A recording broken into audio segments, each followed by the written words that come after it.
Hello medicos, welcome to medic talks. तो आज हम बात करेंगे नेट्रम के बारे में। नेट्रम जो है वो सोडियम क्लोराइड या फिर नमक में से बनती है। मिनरल किंगडम की ये मेडिसिन है। नाउ नेट्रम के जो भी सिम्टम है, माइंड सिम्टम, उसके बारे में हम बात करेंगे। तो the basic symptom for natrum patient is disappointment in love.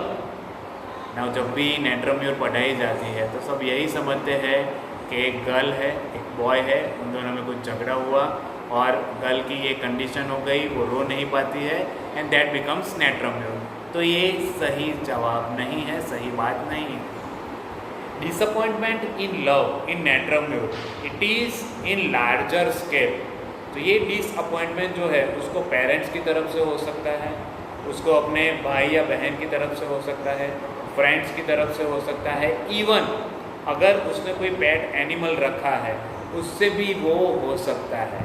So disappointment in love it is on larger scale in natrum.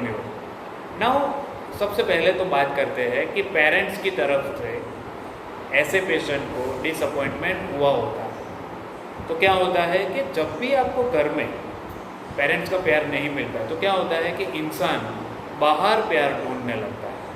तो नेट्रम पेशेंट जो है वो ऐसे ही किसी पर्सन को चूज़ करेगी या चूज़ करेगा कि जिससे वो कुछ उम्मीद नहीं रखता, जो उसकी फीलिंग हर्ट करेगा तो उसको बहुत ही हर्ट होगा। लेकिन ऑलरेडी पेरेंट्स से वो हर्ट हो चुका है या हर्ट हो चुकी है, तो दूसरी बार वो ऐसा रिस्क नहीं लेगी।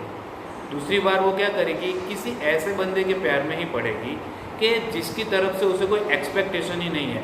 अगर एक्सपेक्टेशन ही नहीं है तो अगर वो पर्सन उसे हर्ट करेगा तो उससे कोई तकलीफ ही नहीं होगी। So the main theme is natrum is very afraid of these emotional disturbances, emotional things. तो ये हुआ पहला पार्ट नेट्रम का। अगर पेरेंट्स के साथ उसका कुछ इमोशनली हो चुका है तो अब वो क्या करेगी या क्या करेगा, किसी ऐसे ही पर्सन को पकड़ेगा कि जिससे उसको इमोशनली कोई एक्सपेक्टेशन नहीं है। जैसे कि वो किसी शादीशुदा इंसान के प्यार में पड़ जाएगी, या घर के कोई नौकर के प्यार में पड़ जाएगी, या कोई ऐसे बंदे के प्यार में पड़ेगी कि जिससे उसको रिलेशनशिप की कोई आगे एक्सपेक्टेशन नहीं है।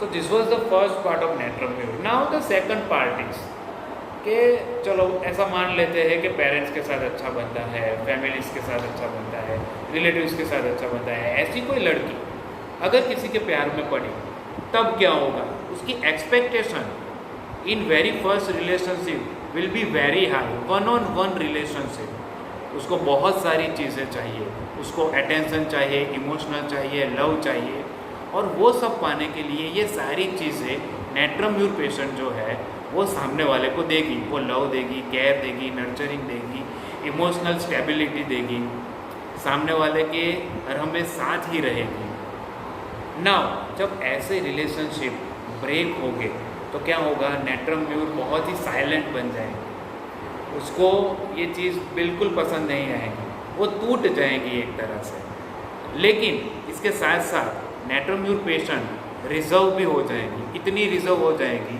कि वो किसी से कुछ शेयर भी नहीं कर पाएंगी, वो रो भी नहीं पाएंगी। उसको रोने के लिए कोई बंद कमरा ढूंढना पड़ेगा, बाथरूम ढूंढना पड़ेगा, या अकेला पड़ना पड़ेगा, तभी ही वो रो पाएंगी। वो in front of people, not even friends, उनके सामने भी रो नहीं पाएंगे। कोई उसका क्लोज फ्रेंड भी क्यों ना हो, उसके सामने वो अपने इमोशन नहीं दिखाएंगे। अगर किसी को पता है कि इसका ब्रेकअप हो चुका है तो क्या होगा, अगर वो पर्सन उसे कंसोल करने का ट्राई करेगा तो उससे नेट्रम भड़क जाएगी, बहुत ही गुस्सा हो जाएगी। So this reserved personality, unable to cry, disappointment in love and anger when consoled, this are the key features of natrum personality. तो जब भी आपके पास कोई पेशेंट आता है तो उसकी लाइफ स्टोरीज आप ध्यान से सुनिए। जैसे कि पहली स्टोरी में मैंने कहा कि पेरेंट्स से उसको डिसअपॉइंटमेंट हुआ है, दूसरी स्टोरी में मैंने कहा कि अपने बॉयफ्रेंड से या लवर से उसको डिसअपॉइंटमेंट हुआ है। ऐसे ही क्या हो सकता है कि कई बार ब्रदर या सिस्टर से या कजिन से या कोई रिलेटिव से भी उसे डिसअपॉइंटमेंट इन लव हुआ है। तो तो क्या होगा कि ऐसा पेशेंट जो है वो तुरंत उस पर्सन के साथ बात नहीं करेगा, बहुत गुस्से से बिहेव करेगा। अगर कोई उसे समझाता है कि ऐसा मत कर, तो वो उसकी बात नहीं मानेगा, गुस्सा हो जाएगा। हमारे आसपास बहुत सारे नेट्रम्यूर पेशेंट होते हैं, लेकिन हम क्या करते हैं कि एंगर जब देखते हैं तो उसी मेडिसिन पे हम ध्यान देंगे कि जो एंगर रूब्रिक में 3 मार्क्स में दी गई हुई है ना। Natrum mur is also angry. तो जब भी ऐसा कुछ है, पेशेंट कहता है कि मुझे गुस्सा बहुत आता है, तो सबसे पहले उसको उसका कारण पूछिए, कारण जानिए, उसका कॉज जानिए। अगर आपको कॉज मिलता है कि there is disappointment in love from this person, okay, either parents और लवर और कजिन रिलेटिव्स, तो you should think of natrum mur. Now natrum mur mineral kingdom से बिलोंग करता है, तो this persons are very artistic. लेकिन जो आर्ट फॉर्म होता है उसमें फ्री फ्लो नहीं होता, क्योंकि नेट्रम्यूर को सभी जो चीज़ें चाहिए वो बहुत ही ऑर्डर में चाहिए। एक और मेडिसिन ऐसी है जिसको सब चीज़ ऑर्डर में चाहिए, एंड दैट इज़ नक्सवामिका। तो नेट्रम्यूर भी ऐसी है कि उसको सब चीज़ ऑर्डर में चाहिए, जो भी चीज़ है वो उसकी जगह पे होनी चाहिए, उसके टाइम पे होनी चाहिए। ऐसा नेट्रम्यूर का सेटअप रहता है। नेट्रम्यूर क्या करेगी, अपने घर को संवारेगी, उसमें आर्टिस्टिक बहुत सारी चीज़ें रखेगी, खुद भी आर्ट में बहुत ही इन्वॉल्व होगी। जब भी रिलेशनशिप में होगी तब बहुत ही केयरिंग नर्चरिंग होगी, और जब रिलेशनशिप ब्रेक होगा तब बहुत ही रिजर्व्ड हो जाएगी, एंग्री हो जाएगी, और उसके हिसाब से ही उसके एलिमेंट स्टार्ट होंगे। नाउ नेट्रम्यूर के फिजिकल जनरल्स हम जानते हैं। पेशेंट को सॉल्ट की क्रेविंग रहती है, as well as frequent food, जैसे कि समोसे, मैगी, कचौरी, ये सारी चीज़ें खाने का बहुत ही उसको क्रेविंग रहता है। पेशेंट की जो कंप्लेंट्स है वो सनलाइट में, सूरज की धूप में, during morning to evening time aggravate होगी।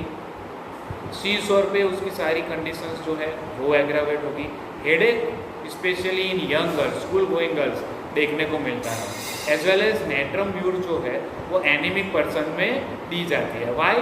बिकॉज जब भी पेशेंट खाना अच्छे से खा रहा हो लेकिन वो एसिमिलेट नहीं हो रहा हो, एब्सॉर्ब नहीं हो रहा हो, माल एब्सॉर्प्शन सिंड्रोम हो, तो क्या होता है कि patient loses flesh while eating well, अच्छा खा रहा है फिर भी वो एनीमिक है। तो एनीमिक गर्ल्स में ये यूज़ होती है। Natrum mur is one of the good medicine for protein energy mall nutrition. Patient अच्छे से खाता है लेकिन उसमें माल न्यूट्रिशन की कंप्लेंट रहती है। नेक जो होती है नेट्रम्यूर पेशेंट की वो बहुत ही पतली होती है। One more symptom is dryness in gastrointestinal tract from mouth to anus. तो क्या होता है कि जो लोअर लिप का बीच का पोर्शन है वहाँ पे आपको क्रैक देखने को मिलती है, माउथ बहुत ही ड्राई होता है, पेशेंट को बहुत सारी थर्स्ट होती है। अगर गैस्ट्रोइंटेस्टिनल ट्रैक्ट में देखने जाए तो मैंने कहा माल एब्सॉर्प्शन सिंड्रोम हो सकता है, कॉन्स्टिपेशन हो सकता है, क्योंकि ड्राइनेस बहुत ही है।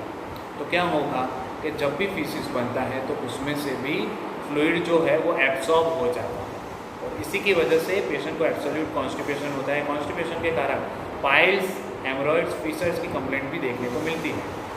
मेंसिस में अगर देखने जाए तो it is one of the good medicine for all the kind of menstrual complaints, whether it is amenorrhoea, dysmenorrhoea, menorrhagia और metrorrhagia. Headache in summer season in school going girls due to sun heat, it is one of the chief indications for natrum mur patients. Natrum mur में hair fall की complaints भी रहती है, dandruff की complaints भी रहती है। नेट्रम्यूर पेशेंट का जो कॉम्प्लेक्सन है वो ऑयली और ग्रीजी होता है। पेशेंट को बहुत सारा पर्सपिरेशन होने की वजह से उसका फेस जो है वो ऑयली बन जाता है। Now natrum mur is also indicated in hypertensive patients. Natrum mur में एक और फीलिंग भी है, उसको लगता है कि उसका फेस गुड लुकिंग नहीं है, उसका जो बॉडी है वो डिसफिगर्ड हुआ है, और इसी की वजह से लोग उसे छोड़ के चले जाते हैं। अगर हम रेमेडीज़ के साथ कंपेयर करें तो इग्नेशिया जो है वो नेट्रम्यूर की एक्यूट कहलाती है, सेपिया उसकी क्रॉनिक कहलाती है। Ignatia is suited to a romantic girl who has disappointment in love, लेकिन इग्नेशिया जो पेशेंट है वो बहुत ही सैड होता है, टीयरी होता है, सबके सामने वो रो सकता है।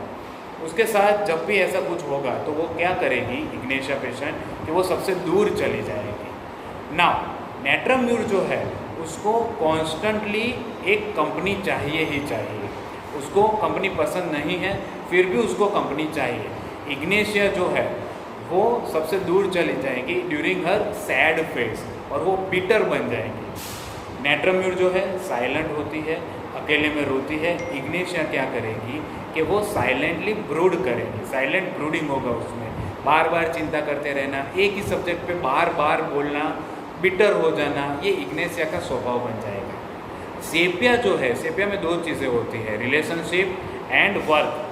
सेपिया को लगता है कि अगर वो अच्छी तरह से वर्क करेगी तो मेंटली और फिजिकली वो ऑक्यूपाई रहेगी, तो उसको कोई चिंता ही नहीं होगी, वो फाइनेंशियली फ्री हो जाएगी। नाउ सेपिया ऐसा पेशेंट होता है कि जिस पे डोमिनेंस होता है, जिसको ऐसा फोर्स करा जाता है कि वो कुछ काम करे, इसी वजह से सेपिया में एलिमेंट्स क्रिएट होते हैं। तो सेपिया क्या करती है, वो काम तो कर लेती है लेकिन जिसने ऐसा डोमिनेंस किया है उसके बारे में उसको कोई इमोशंस नहीं रहेगा, वो एपैथेटिक हो जाएगी, इनडिफरेंस हो जाएगी। So this are the basic differences between ignatia, natrum mur and sepia. So आज के लिए बस इतना ही। Hope you like my lecture. Please like share and subscribe my YouTube channel Medic Talks. Thank you very much.